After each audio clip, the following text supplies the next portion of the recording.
Sir कितना attack और कैसा अटैक? आप अटैक कर तो रहे हैं, कुछ हुआ तो नहीं? आपने तो पिछली बार भी कहा था कि हमने अटैक करके उनकी पावर को, मिसाइल बनाने की ताकत को कम कर दिया, हमने न्यूक्लियर प्लांट्स जो हैं उनको तबाह कर दिया। उसके बाद 12 दिन बाद बातचीत हुई, फिर दोबारा शुरू हो गया युद्ध, और भयंकर शुरू हो गया। नहीं कि आप कुछ कर नहीं पाए थे ना, पिछली बार आप फेल थे। इजराइल की जो पॉलिटिक्स है वो बड़ी क्लियर है कि वो अरब स्टेट्स को लड़ा दे, ठीक है, ईरान को यूएई से लड़ा दे। अब वो चुपके से गए थे यूएई मिलने से, वहां से शेखों से, और यहां आके बता दिया हम तो मिलने गए थे। यानी वो ईरान को डायरेक्ट ला रहे हैं यूएई से। सऊदी अरेबिया से ईरान का ऑलरेडी पहले से टेंशन था, बीच में ठीक हुआ था, लेकिन फिर से टेंशन शुरू हो गया। तो वो चाहते हैं, अमेरिका इसमें मूक दर्शक बन के देख रहा है कि किसी भी तरह ये जितने अरब और पर्शियन स्टेट्स हैं आपस में लड़ जाएं, इजराइल शांति से बैठ के देखता रहेगा, क्योंकि उसके पास वैभव ने कहा न्यूक्लियर बम है, कहां है छिपाया है किसी को पता नहीं, लेकिन है। तो लेकिन ईरान वाले न्यूक्लियर बम का क्या हुआ? तो हफ्ते भर में तैयार होने वाला था, 70 दिन हो गए, बनाए नहीं इन्होंने। 40 साल से नेतन्याहू कह रहे हैं कि हफ्ते भर में ईरान बना लेगा। ये सारा नेतन्याहू का प्रोपेगेंडा है, झूठा प्रोपेगेंडा।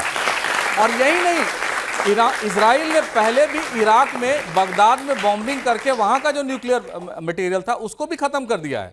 तो ये एक रेड लाइन है, जो अमेरिका की रेड लाइन नहीं है, वो इजराइल की रेड लाइन है कि किसी भी तरह से सिविलियन न्यूक्लियर डील करा लें उनसे।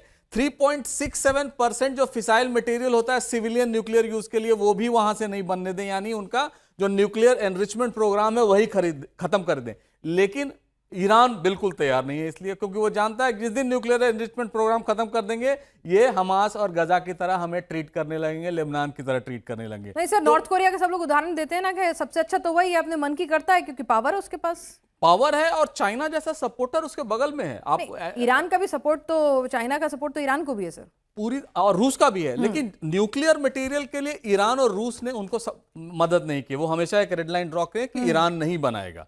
पाकिस्तान ने भी उनकी मदद नहीं की न्यूक्लियर, जबकि नॉर्थ कोरिया की मदद की थी पाकिस्तान ने। तो अगर ये पूरे परिप्रेक्ष्य में देखें तो ईरान इस समय जिस मुहाने पर खड़ा है, वो उसका सीधा असर इजराइल की पॉलिटिक्स का असर ईरान की पॉलिटिक्स पर पड़ेगा और अमेरिकन पॉलिटिक्स पर।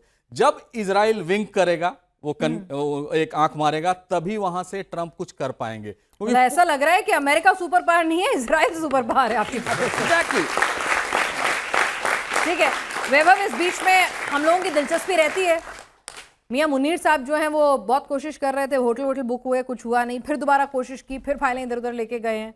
लेकिन इस बार तो खबरें ये भी आ रही हैं कि जो सैटेलाइट इमेज चाइना ने शेयर की है ना, वो फाइटर वहाँ पे जो पूरे पाक करवाए थे, अब की बार हमला ईरान पे तो होगा ही होगा, पाकिस्तान भी अच्छे से टाइट होगा। देखिए पाकिस्तान का ना एक क्रेडिबिलिटी इशू है। देखिए इजराइल के अंदर पाकिस्तान की कोई क्रेडिबिलिटी नहीं है।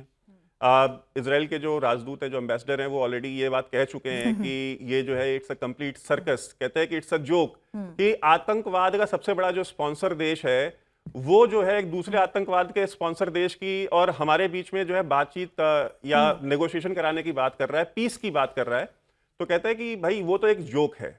ये तो यहाँ पे जो भारत इजराइल के एम्बेसडर उन्होंने बोल दिया। दूसरा क्रेडिबिलिटी इशू है, क्योंकि पाकिस्तान इतना ज्यादा क्लोज है अमेरिका के, और आसिम मुनीर को भाई माय फेवरेट फील्ड मार्शल और बैंड मास्टर जो भी वो कहते हैं अपना, सो वो ईरान जो है वो बहुत सस्पिशन की नजर से देखता है पाकिस्तान को उस मामले में। दूसरी तरफ से जो दूसरी पार्टी है इजराइल, वो उनको रिकॉग्नाइज नहीं करती। तो जब दोनों ही पार्टी के आंखों में आपकी कोई क्रेडिबिलिटी नहीं है, तो आप क्या कौन सी पीस करा रहे हो? ये पीस कभी नहीं होना, ये कोई डील नहीं हो सकती है।